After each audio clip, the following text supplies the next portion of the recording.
今天我们要来聊聊一个超酷的片语，叫做 hands down。欢迎来到今天的深入探索，你们准备好了吗？大家先想象一下这个情境哦，就是你现在正在跑100公尺赛跑，然后到了最后10公尺，你回头一看，发现后面的人离你超级远的。哇，那一定超有成就感。然后呢？这时候你会怎么做？你大概会放慢脚步，双手自然垂下来，轻轻松松的跑过终点线，对吧？没错没错，就是一种赢定了的感觉。对。那这个看似简单的把手放下动作，其实就是 hands down 这个片语的起源。它背后其实藏着19世纪非常有趣的赛马历史哦。等一下，赛马，所以这本来是骑马的人的动作，但我看过那种讲19世纪英国赛马的电影，骑师不是应该要全程紧紧抓着缰绳不放吗？对对对，这是一个很好的问题。这就要讲到赛马的物理学了。物理学听起来很专业耶。就是在当时啊，为了让马匹保持最高速度冲刺，骑师必须要把身体微微前倾，并且双手紧紧拉住缰绳。这应该不只是为了控制方向吧？没错，不只是方向，这更是为了帮马匹维持平衡，让他们的肌肉处于一种高度紧绷、随时准备爆发的状态。了解。也就是说，紧拉缰绳其实代表着一种全力以赴、完全不敢松懈的极度紧迫状态。是的，那你可以想象一下，当时赛马场上有一对非常有名的组合，年轻骑师亚瑟和他的纯种黑马闪电。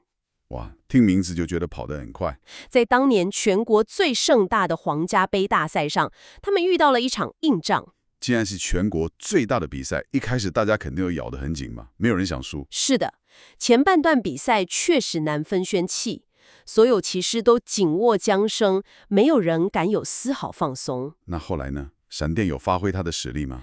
当然，到了后半段，亚瑟和闪电的绝佳默契完全爆发了。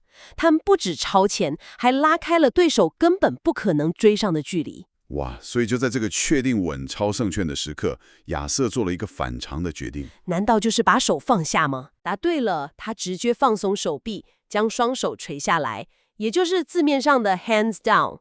他就这样让闪电以一种轻松优雅的姿态溜过终点线。这个动作的象征意义太强烈了。从物理上来看，他放弃了对马匹紧绷的控制，但从心理上来说，这根本就是直接向所有人宣告，这场比赛对我来说太简单了。这就是语言演变最奇妙的地方。一个原本用来描述骑师放松肌肉的物理动作，后来直接变成了心理上绝对肯定的代名词。这就完全解释了为什么我们现在会用 hands down 来形容某件事轻而易举或是毫无疑问。把这个概念套用到日常生活中非常实用哦。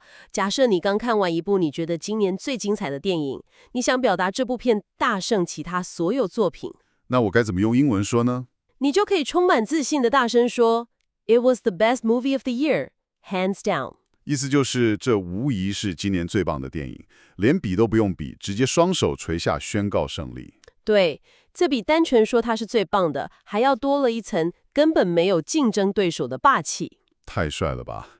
所以下次当你们轻而易举地完成一项挑战，或是对某件事情有100%的把握时，你可以想象自己就是那位遥遥领先的骑士，轻松地垂下双手。这其实也引出了一个值得思考的问题。